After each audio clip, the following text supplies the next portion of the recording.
చేద్దాం. పరిశుద్ధులైన తండ్రి, ఈ విధంగా మరొకసారి కనపడడానికి మీరు మాకు అనుగ్రహించిన అద్భుతమైన అవకాశం బట్టి మరింతగా కృతజ్ఞతాస్తుతులు చెల్లిస్తున్నందుకు ప్రభావ మీ నామం మహిమ కలుగుగాక. ప్రభా, ఆత్మఫలాల నుండి రోజు నేర్చుకోవాలని ఆశపడుతుండగా నాయన, మీ పరిశుద్ధ ఆత్మసంగ మాకు అందించమని మీరే మాతో మాట్లాడమని మీ కృప మీ కనికరమ పట్ల సమృద్ధిగా కొమ్మరించి వేడుకుంటూ ప్రార్థపడుతూ త్వరలో రానైన ప్రభు రక్షకుడు నాయన క్రీస్తు శాశ్వతమైన పవిత్రమైన నామములో ఈ ప్రార్థన మనం వేడుకుంటూ పర్లకు తండ్రి. ప్రియమైన వాళ్ళరా, ఈ విధంగా మరొకసారి కలవడానికి దేవుడు అనుగ్రహించిన అద్భుతమైన అవకాశం బట్టి దేవుని నామం మేము కలుగుగాక. ముఖ్యంగా ఆత్మఫలాలను మనం నేర్చుకుంటున్నాం. మొదటి ఫలంగా ప్రేమని, రెండవ ఫలంగా సంతోషమని, మూడవదిగా ఈరోజు నేర్చుకోబోతున్నాం. చాలా అద్భుతమైన కృపను అనుగ్రహిస్తూ దేవుడు ఎంతగానో బలపరిచి నడిపిస్తున్న రీతిని బట్టి దేవుని నామం మేము కలుగుగాక. ఆమె అయితే ముఖ్యంగా పరలోకపు రైతు ఆయన ఎంత కష్టపడుతున్నారు, ఆయన ఎంత ఆవేదన పడుతున్నారు, ఏ విధంగా మన దగ్గర నుంచి ఫలాలు కోరుతున్నాడు అనేది చాలా అద్భుతంగా గత సెషన్లో మనం నేర్చుకోవడం జరిగింది. ఇక మూడవదిగా ఈరోజు సమాధానం అనే ఆత్మఫలాన్ని మనం నేర్చుకునే ప్రయత్నం చేద్దాం. గల్తీలో వచ్చిన పత్రిక 5వ అధ్యాయము 22వ వచనం. ఆత్మఫలాల్లో మూడో ఆత్మఫలంగా 5వ అధ్యాయము 22వ వచనం. అయితే ఆత్మఫలం ఏమనగా ప్రేమ, సంతోషము, సమాధానము అంటున్నాడు. ముఖ్యంగా ఈరోజు సంఘాల్లో కానీ సమాజంలో కానీ చూస్తే కనుక ఎవరినైనా కదిపితే, అంటే ఎవరినైనా ఒక మాట అన్నామంటే వాళ్ళు పర్లేదులేండి అనేవాళ్ళు కాదు, ఎవరికి వాళ్ళు కొట్లాటకి రెడీ అయిపోతున్నారు. ఎవరిని కదిపినా సరే రకరకాల గొడవలకు రెడీ అయిపోతున్నారు తప్ప పర్లేదు బ్రదర్ అనేవాళ్ళు కనబడట్లేదు. ముఖ్యంగా సంఘాల్లో పర్వాలేదులేండి అనేవాళ్ళ సంఖ్య లేదు, కొట్లాట సిద్ధమైపోతున్నారు. అంటే సమాజంలోనూ సమాధానం కొరవైంది, సంఘాల్లోనూ కూడా సమాధానం కొరవైందని చెప్పాలి. సమాధానం కొరవైందని చెప్పాలి. మరి సమాధానం అనే ఫలం మరి ఎలా ఫలించాలి? నేను మొదటి నుంచి మీతో తెలియజేస్తున్న విషయాలు ఏంటంటే, వ్యవసాయంలో చాలా అద్భుతమైన సంగతులు నేర్పిస్తూ వ్యవసాయంలో చాలా అద్భుతమైన విషయాలు ఆయన నేర్పిస్తూ వచ్చారు. ఆయన ఈరోజు కూడా ఒక అద్భుతమైన విషయం నేర్చుకుంటూ ఈ సమాధానాన్ని, ఆత్మఫలాన్ని ఎలా ఫలించాలి, ఏ విధంగా ముందుకు తీసుకెళ్లాలనే దాని గురించి ఈరోజు నేర్చుకునే ప్రయత్నం చేద్దాం. యెషయా గ్రంథం 28వ అధ్యాయం.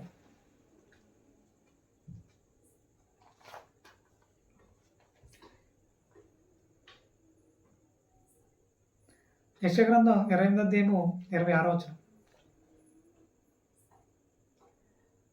వాని దేవుడే వానికి తగిన క్రమం వానికి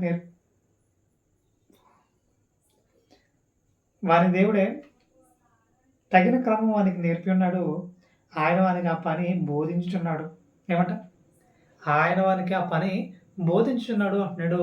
మరి దేవుడు నేర్పించకపోతే ఎవరు నేర్చుకోగలుగుతారు? అంటే వ్యవసాయ క్రమాన్ని ఆయన నేర్పిస్తున్నాడు. ముఖ్యంగా భూలోకపు సంగతుల్ని తెలియజేస్తూ, వివరిస్తూ ఆయన పరలోకపు సంగతులు తెలియజేయాలనుకుంటున్నాడు. అలా నేర్పిస్తూ ఆయన అంటున్నాడు, ఆయన సేద్యగాడు నల్ల జీలకర్ర పదునుగల యంత్రం చేత నోర్చడు అంటున్నాడు. ముఖ్యంగా ప్రతి దానికి క్రమం ఉంటుంది. జీలకర్ర అయినా, పెసలైనా, మినువులైనా అవి దొడగొట్టాలంటే, వాటిలో నుంచి అవి బయటకు తీయాలంటే ప్రతిదానికి ఒక క్రమం ఉంటుంది. సో ఆ క్రమం కాకుండా ఇక అంటే మనకు విషయం అర్థం కావాలి. వరి కుప్ప నూర్చాలంటే టైర్లు వేసుకొని ట్రాక్టర్ని తీసుకొస్తారు. టైర్లు వేసుకుని కాకుండా దమ్ము చేసేటప్పుడు వీల్ చక్రాలు ఉంటాయి కదా, సో ఆ వీళ్ళు ఇనప వీళ్ళు ఉంటాయి కదా, అవి తీసుకొచ్చి మేము నూర్చుతా అంటే ఏ రైతు ఒప్పుకుంటాడండి? ఏ రైతు ఒప్పుకోడు, ఆగ్రహిస్తాడు. అమ్మో నా పంట అంతా పాడైపోద్ది అంటాడు. అంటే వరి నూర్చాలంటే దేంతో నూర్చాలి? టైర్లతో ట్రాక్టర్ తీసుకొచ్చి నూర్చాలి. ఇప్పుడైతే అవసరం కూడా లేదు, ఎందుకంటే టెక్నాలజీ పెరిగింది, ఇంక నూర్చడం ఇవన్నీ లేవు. కానీ పాతకాల పద్ధతులకు వెళ్ళిపోతే ఇప్పుడు వరి కుప్పల్ని నూర్చాలంటే ఒక క్రమం ఉంది. ఆ క్రమం కాకుండా మేము వేరే క్రమం దమ్ము దున్నే వీల్ చక్రాలు తీసుకొచ్చి మేము అది నూరుస్తామంటే పప్పు పప్పు అయిపోతుంది, వరి నొక్క అయిపోతుంది తప్ప వరి రాదు బయటికి. అలాగే ప్రతిదానికి ఒక క్రమం ఉందనైనా ఆ క్రమాన్ని మీకు నేర్పించాలనుకుంటున్నాను ఆయన అంటున్నాడు. సో అలాగే సంఘంలో కూడా ఆత్మఫలం ఫలించాలి అని అంటే, సమాధానం ఆత్మఫలం ఫలించాలంటే దానికి కూడా క్రమం ఉంది అంటున్నాడు ఆయన. దానికి కూడా ఒక క్రమం ఉంది. ఆ క్రమంగా మీరు వెళ్ళాలి, ఆ క్రమాన్ని అనుసరించి మీరు అడుగు వేయాలి అని అంటున్నాడు ఆయన. సో అదే క్రమంలో ఆయన నేర్పిస్తున్న మరో పాఠం ఏంటిదంటే, కీర్తన గ్రంథం 34వ కీర్తన 14 వచ్చిన ఆయన అంటున్నారు, కీడు చేయటం మాని మేలు చేయము, సమాధానం వెతికి దాన్ని వెంటాడము అంటున్నారు ఆయన. కీడు చేయటం అని మేలు చేయము అంటున్నాడు, సమాధానం వెతికి దాన్ని వెంటాడము అంటున్నాడు ఆయన. అంటే మొదట కీడు చేయడం మానేస్తే ఆటోమేటిక్గా సమాధానం అనేది మనలోకి వస్తుంది అంటున్నాడు ఆయన. ఈరోజున ఎంతమంది హృదయాల్లో కీడు ఉంది, ఎప్పుడైతే కీడు చేయడం మానేస్తామో ఆటోమేటిక్గా సమాధానం అనే పదం మనలోకి వస్తుంది అంటున్నాడు ఆయన. మరి ఈ రోజున సంఘాల్లో సమాధానం కనబడుతుందా అని అంటే కనబడట్లేదండి. రకరకాల ఆలోచనలు నిండిపోతున్నారు, కుట్రలు చేస్తున్నారు. కుట్రలు చేయడమే కాదు, యోగార్థమైన ఆలోచనలు నింపబడుతున్నారు. నింపబడిన అనంతరం కొట్లాడి సిద్ధమవుతున్నారు. కొట్లాట కూడా సిద్ధమవుతున్నారు సంఘాలు అంటే ఖచ్చితంగా సందర్భాలు కనబడుతున్నాయి. మరి వేటి కొరకు ఈ కొట్లాటలు అంటే సంఘాల్లో సంఘ పెద్దల మధ్యలోనే ఏదో గొడవ వచ్చింది. ఆ గొడవ పెద్ద గొడవ అయిపోయింది. టీవీ న్యూస్ ఛానల్ ఎక్కేసింది. టీవీ ఛానల్లోకి వెళ్ళిపోయారు, న్యూస్ ఛానల్కి వెళ్ళిపోయారు. విపరీతమైన పరిస్థితులు అక్కడ మనం చూస్తూ ఉంటాం. రోజుకి సమాధానం పంచాల్సిన క్రైస్తవులు ఇదిగో ఇలా కొట్లాటకు దిగిపోయారు. ఆ వీడియో ఒకసారి చూడండి మీరు. గుంటూరు నగరంలో ఫాస్టర్ల మధ్య గొడవలు ఆగడం లేదు. గత ఆదివారం వెస్ట్ ప్యారిస్ చర్చిలో గొడవ జరగగా ఈరోజు ఈస్ట్ ప్యారిస్ చర్చిలో గొడవ జరిగింది. పాత బస్టాండ్ సెంటర్లో ఉన్న ఈస్ట్ ప్యారిస్ చర్చిలో రెండు వర్గాల మధ్య ఘర్షణ వాతావరణం నెలకొంది. కొంతకాలంగా ఉన్న వివాదం తారాస్థాయికి చేరుకుంది. ప్రార్థనల సమయంలో సంఘం పెద్దలు సంఘస్థుల మధ్య వాగ్వాదం జరిగింది.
చూసారు కదా ఎలా కొట్టుకుంటున్నారు, ఎలా కొట్లాట దిగుతున్నారు. అంటే ఈ రోజున సమాధానం సంఘాల్లోనే కరువైంది, సమాజంలో కాదు. సంఘాల్లోనే కరువైంది. వ్యర్థమైన ఆలోచన నింపబడుతున్నారు, కొట్లాట సిద్ధమైపోతున్నారు.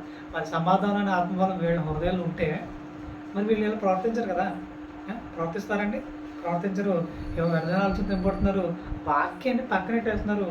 ఎప్పుడైతే వాక్యాన్ని పక్కనెట్టేస్తున్నారో ఆటోమేటిక్గా వాళ్ళ హృదయానికి కీడు వచ్చేస్తుంది. ఎప్పుడైతే కీడు వచ్చిందో సమాధాన ఆత్మలో వాళ్ళు ఎప్పటికీ కనబడదు. సమాధానం వెతికి దాన్ని వెంటాడవలను అంటున్నాడు. మరి ఈరోజు సమాధానాన్ని వెతికి వెంటాడే వాళ్ళ సంఖ్య ఎంత ఉందని ప్రశ్నిస్తున్నాను. కీడు అనేది ఎవరి సంబంధమైందండి? సాధారణ సంబంధమైనది. ఎవరి హృదయం అయితే కీడు నడుస్తుందో, ఎవరి హృదయం అయితే సాధారణ సంబంధమైన ఆలోచనలు నడుస్తాయో వాళ్ళలో సమాధానం అనే ఆత్మఫలం కనబడదు. ఇది గుర్తుపెట్టుకోవాలి. రోమియోలు రాసిన పత్రిక 5వ అధ్యాయం 6వ వచనంలో ఆయన అంటున్నారు, ఏలైనగా మనం ఇంకా బలహీనమై ఉండగా క్రీస్తు యుక్త కాలంలో భక్తిహీనుల కొరకు చనిపోయాను అంటున్నాడు. మరి ఆయన ప్రేమ ఎంత గొప్పది, ఆయన ప్రేమ ఎంత గొప్పది, ఎంత అద్భుతమైన కృప కలిగిన వ్యక్తి ఆయన. మనం ఇంకాను బలహీనమై ఉండగానే మన కొరకు ఆయన చనిపోయాడట. ఎందుకు చనిపోయాడట? చదువుతాం తర్వాత దేశం. నీతిమంతుని కొరకు ఒకటి చనిపోవటం అరుదు. మంచివాని కొరకు ఎవడైనా ఒకవేళ చనిపోవ తగ్గిపోవచ్చును. అయితే దేవుడు మన ఎడల తన ప్రేమను వ్యక్తపరుచున్నాడు.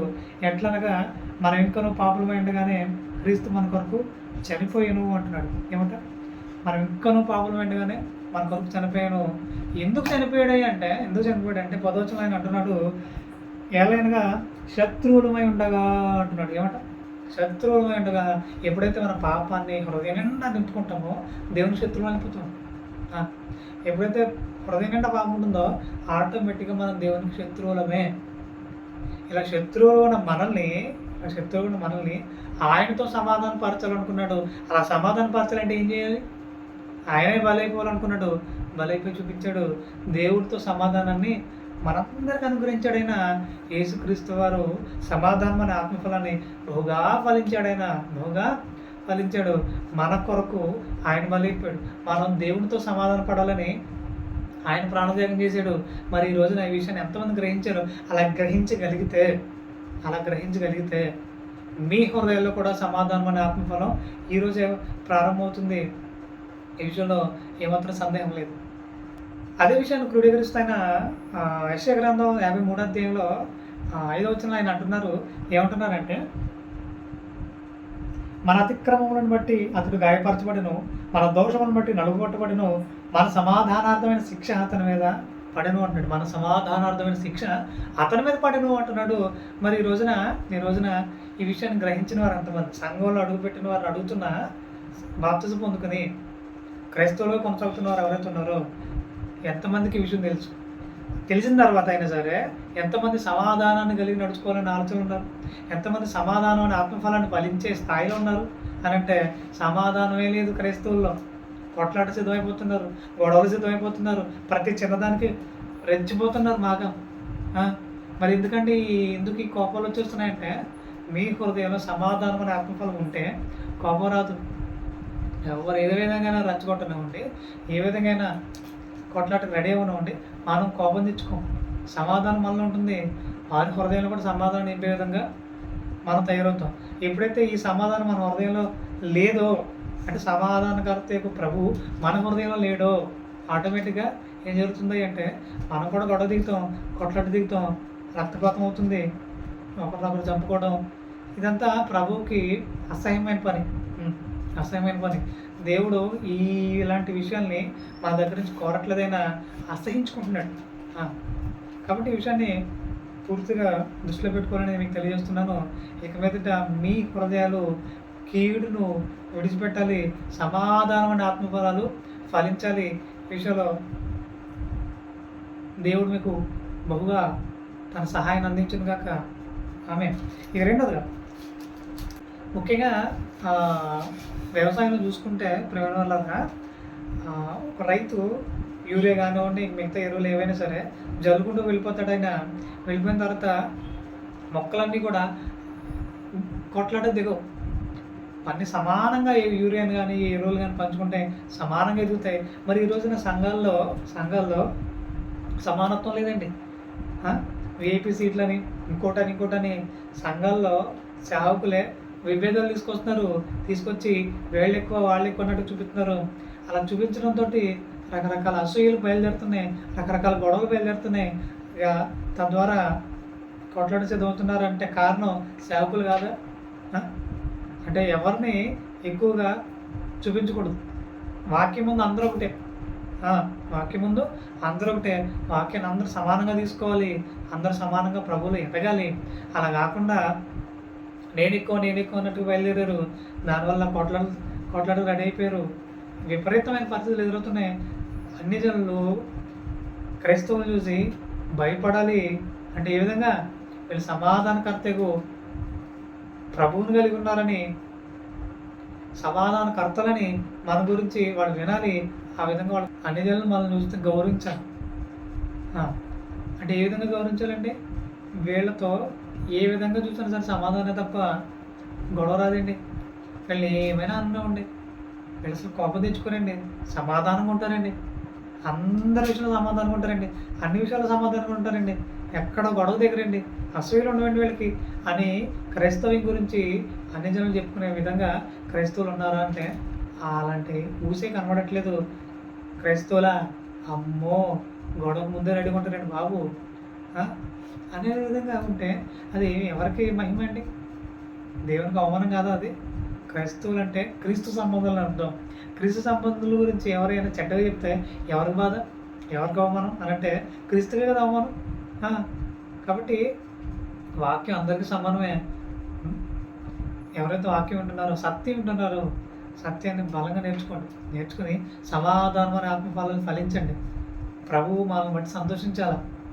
అన్ని జనుల మొదట, అన్ని జనుల ఎదుట ప్రభువు మనల్ని బట్టి సంతోషించాలి. అది కాకుండా ఏ విధంగా ప్రభువుని అవమానపరచాలనే ఆలోచనలో మనం ఉంటే నిజంగా ఆయనకి ఎంత బాధ, ఎంత అవమానం. కాబట్టి ఈ విషయంలో ఎక్కడ కూడా వెనక్కి తగ్గే పరిస్థితి కలిగి ఉండకండి. ఈ విషయంలో ఎక్కడ కూడా పొరపాటు రానివ్వకండి. ఇక నుంచి నమ్మకంగా దేవుని పనిలో కొనసాగే ప్రయత్నం చేయండి. సమాధానం అనే ఆత్మఫలాన్ని ఫలించండి. ఇర్మియా గ్రంథం 6వ అధ్యాయము 14వ వచనంలో అంటున్నారు. ఏమంటున్నారంటే ఆయన, సమాధానం లేని సమయమున సమాధానం సమాధానం అని చెప్పుచు నా ప్రజలకు నా గాయమును పైపైన మాత్రమే బాగు చేయుదురు అంటున్నాడు. అంటే సమాధానం అయితే లేదు సంఘాల్లో, కానీ వాళ్ళు సమాధానం సమాధానం అంటున్నారు. సమాధానం గురించి బోధిస్తున్నారు కానీ సమాధానం కనపడట్లేదు సంఘాలు. సమాధాన సువార్త పండుగలు అంటున్నారు. మరి సమాధానం ఉందా ఆ పండుగలు అంటే? సమాధానం కనపడట్లేదు. అంటే సమాధానాన్ని చెప్పుకుంటున్నారు కానీ సంఘాల్లో సమాధానం కనపడట్లేదు అంటే దాని అర్థం ఏంటి? అక్కడ నిలబడిన సేవకుల్లోనే సమాధానం అనే ఆత్మఫలం కనపడట్లేదు. ఒకరి పట్ల ఒకరికి అసూయలు రేపుతున్నారు, కక్షలు రేపుతున్నారు, నీచులు తయారవుతున్నారు సంఘాన్ని. ఇలా వాళ్ళు తయారవడానికి ముఖ్య కారణం ఎవరు అంటే సేవకులే. చాలామంది సేవకుల్లో వాక్యం లేదండి. ప్రలోభాలకు ఏ విధంగా గురి చేయాలని, ఏ విధంగా వారిని దారి తప్పించాలా, ఏ విధంగా వారిని రకరకాల పరిస్థితుల్లో తీసుకెళ్లాలా, ఇదే ఆలోచనలో ఉన్నారు తప్ప ఏ విధంగా సత్యాన్ని బోధించాలి, సత్య సంబంధాలు ఆలోచనతో నింపాలి, సత్య సంబంధాన్ని అడుగులు వేయించాలి అనే ఆలోచనలో ఎవరు లేరు. సత్య సంబంధాన్ని అడుగులు వేయించాలనే ఆలోచన ఈ రోజున సేవకుల్లో కరువైందని చెప్పాలి. మీకు ఏమైనా ఇబ్బంది కను, మీ అప్పులు తీరాలా, మీ రోగాలు తగ్గాలా, మీ సమస్యలు అవ్వాలా, అయితే యేసుక్రీస్తు దగ్గర రండి అనేవారు తప్ప మీ హృదయంలో సమాధానం అనే ఆత్మఫలం ఫలించాలా, యేసుక్రీస్తు దగ్గర రండి. మీ హృదయంలో సమాధానం కరువైందా? దేవుడు మిమ్మల్ని సమాధానంతో నింపుతాడు. రండి. మీరు పాపాలతో చిక్కుకొని ఉన్నారా? వ్యర్థమైన ఆలోచనతో నింపబడి ఉన్నారా? దేవుడు యేసుక్రీస్తు వారు తండ్రితో ఉన్న మీ శత్రుత్వాన్ని తొలగించి ఆయన ప్రాణత్యాగం ద్వారా దేవునితో సమాధానాన్ని ఏర్పాటు చేస్తున్నాడు. ఆయన రండి అనేవాడి సంఖ్య ఈ రోజున కనబడట్లేదు. అంటే సమాధానాన్ని గురించి మాట్లాడడం మానేశారు. స్వస్థతలు అంటున్నారు, కోర్టు కేసులు అంటున్నారు, ఏవో వ్యర్థమైన వాటి గురించి పిలుస్తున్నారు తప్ప సమాధాన స్థితిని పొందుకోండి, ప్రభుతో సమాధాన స్థితిని పొందుకోండి అనేవారి సంఖ్య కనబడట్లేదు. ఎంత బాధాకరం, ఎంత విచారకరం. ఆలోచించని ప్రియమైనవారా, ఈ రోజున ఇలాంటి వారిని ప్రోత్సహించకండి. ఇలాంటి వ్యర్థమైన నీచమైన అడుగులు వేయించే వారికి అసలు ఏమాత్రం కూడా ప్రోత్సాహం నిలపకండి. అలాంటి వారిని వ్యతిరేకించండి. అలాంటి వారికి సరైన విధంగా బుద్ధి చెప్పండి.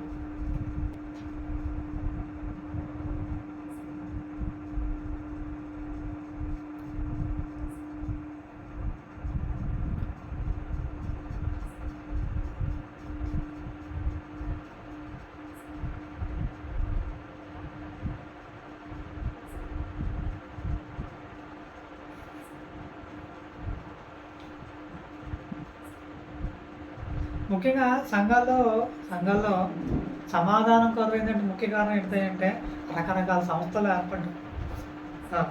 అంటే ఇప్పుడు ఎన్ని రకాల సంస్థలు ఉన్నా పర్వాలేదు, ఎన్ని రకాల పేర్లు పెట్టుకున్నా పర్వాలేదు, కానీ ఒకటి లోతరన్ అన్నవాడు ఒకడున్నాడు. మీది ఏం చర్చ అంటే లోతరన్ చర్చ్ అంటాడు.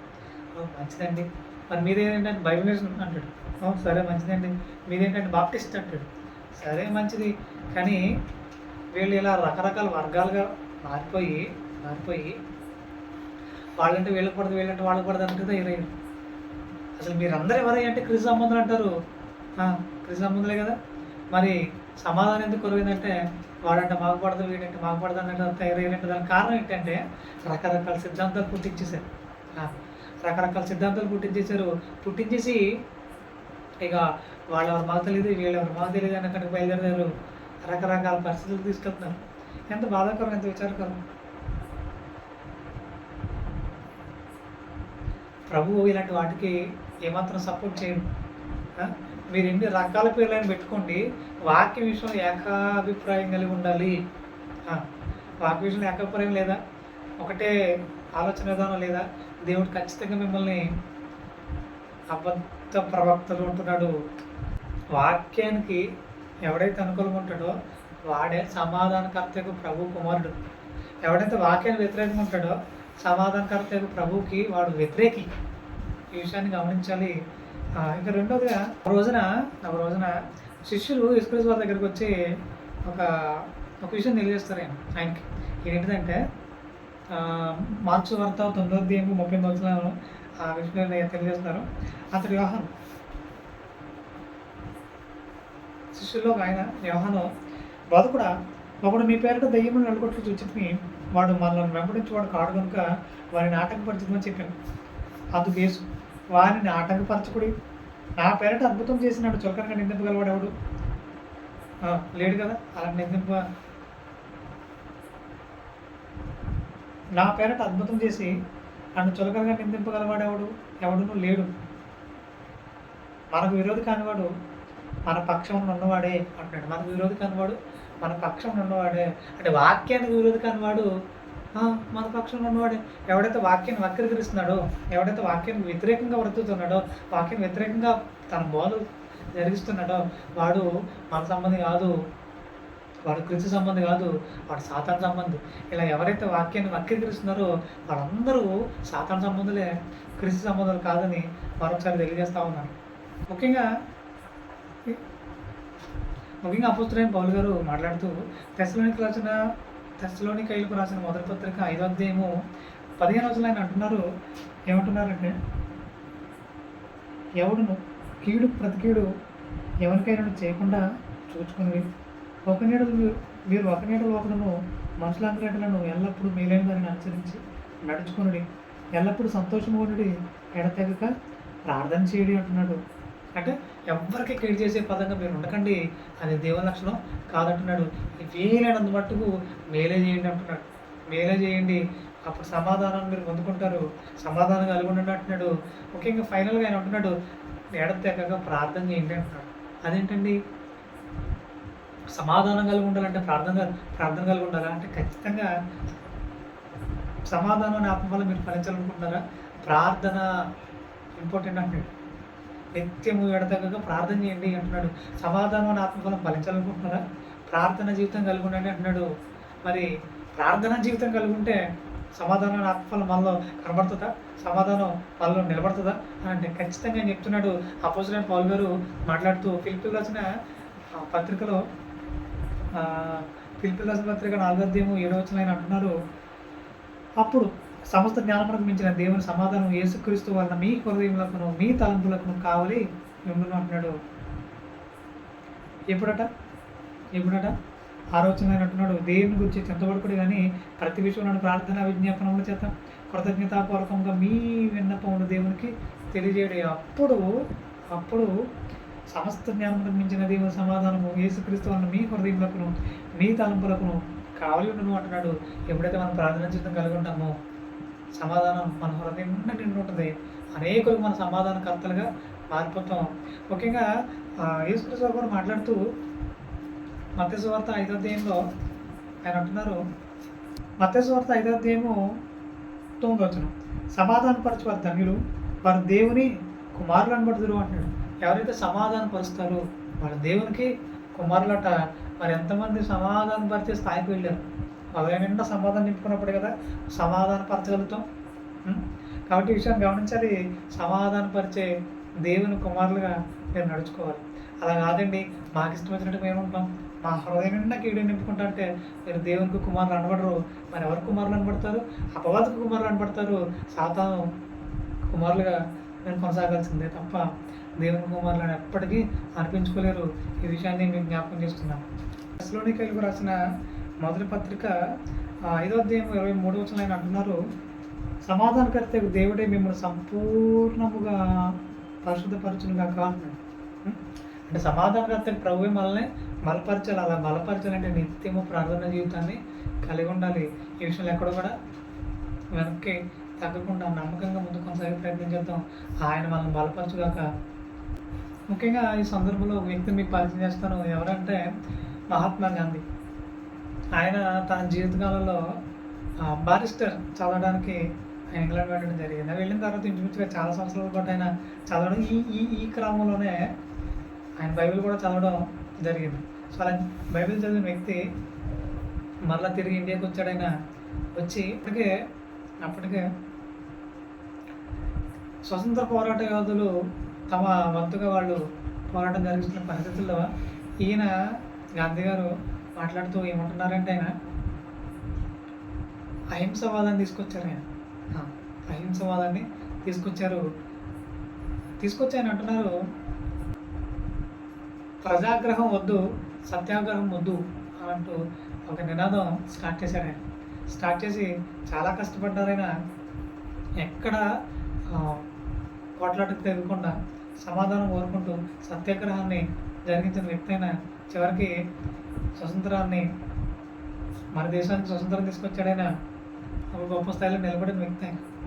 సో అలాగే ఆయన ఇన్స్పైర్గా తీసుకుని నెల్సన్ మండేలా అని దక్షిణాఫ్రికాకు సంబంధించిన ఒక అధ్యక్షుడు ఆయన. సో ఆయన కూడా మొదటగా పోరాటం జరిగించిన వ్యక్తి. తర్వాత ఎప్పుడైతే జైలుకి వెళ్ళి వచ్చాడో ఆ క్రమంలో ఆయన గాంధీ గారి గురించి వినడం, సో ఆయన బోధనలకి బాగా ఆకర్షితులు కావడం. సో ఎప్పుడైతే ఈ సత్యాగ్రహాన్ని నేను పాటించాలనుకున్నాడో అదే సత్యాగ్రహాన్ని పాటించి అనుసరించి ఆయన దేశానికి కూడా స్వతంత్రం వచ్చే విధంగా పోరాటం చేసిన వ్యక్తి ఆయన. సో ఆ విధంగా వాళ్ళు తీసుకున్నవి వాక్యంలో కొన్ని మాటలు మాత్రమే వాళ్ళు తీసుకున్నారు. అలా తీసుకుని ప్రభు కోసం నమ్మకంగా నిలబడ్డారు, గొప్ప విజయాలు సాధించారు. మనం బైబిల్లో ఉన్న మాటలన్నీ మన కళ్ళ ముందు ఉన్నాయి. చాలా విషయాలు వింటున్నాం, రోజును ప్రతిరోజు చాలా విషయాలు వింటున్నాం. కానీ మనం ఎందుకు సమాధానం అనే ఆత్మఫలాన్ని భరించలేకపోతున్నాం? మనం ఎందుకు ఇంకా ఏవో అసూయలు, ఏవో అర్థమైన ఆలోచన నింపడుతుందంటే దానికి కారణం ఏంటి? వాక్యాన్ని గట్టిగా మనం పట్టుకోలేదనే కదా దాని అర్థం. ఇక నుంచి ఆ విధమైన ప్రవర్తన, ఆ విధమైన ఆలోచన విధానం కరెక్ట్ కాదని ప్రతిరోజు మరింత బలంగా దేవుని కోసం నిలబడే ప్రయత్నం చేస్తారని, సమాధానం అనే ఆత్మఫలాన్ని ఇక మీదట మీ హృదయాల్లో ఫలించినట్లుగా దేవుడు మిమ్మల్ని బలపరచాలని మనస్ఫూర్తిగా కోరుకుంటా ఉన్నాను. ఏమాత్రం కూడా వాక్యానికి వ్యతిరేకంగా కాకుండా నమ్మకంగా ముందు కొనసాగే ప్రయత్నం చేయాలని మీకు తెలియజేస్తూ నా మాటలు ముగిస్తున్నాను. దేవుడు మిమ్మల్ని సమాధానకర్తలుగా తీర్చిదిద్దును గాక, ఆయన కుమారులుగా మిమ్మల్ని నిలబెట్టును గాక ప్రార్థన చేద్దాం. పరిశుద్ధమైన తండ్రి, దేవుని మరొకసారి మీ సన్నిధిలో కనబడడానికి మాకు అనుగ్రహించిన అద్భుతాన్ని ఆకర్షపట్టి గొప్పదైన కుటుంబం మరింత కృతజ్ఞత చేసుకుని తండ్రి మీ నామం గాక రోజు మరింత పరిపూర్ణత సాధించుకుంటున్నాను. అనేకులకు ఆశీర్వాదకరంగా దేవుని కనుక సమాధానకర్తగా కుమారులుగా మా మట్టుకు మేము కూడా సమాధానకర్తలుగా ఈ సమాధానం మారడానికి గొప్పదైన ఆత్మసమాగా అందించుకున్నట్టుకుంటూ ప్రార్థపడుతూ త్వరలో రానైనా మా ప్రభు రక్షకుడు నేను క్రీస్తు శాశ్వతమైన పవిత్రమైన నామములో ఈ ప్రార్థన మనం నడిపెట్టుకున్న పరలోకపు తండ్రి.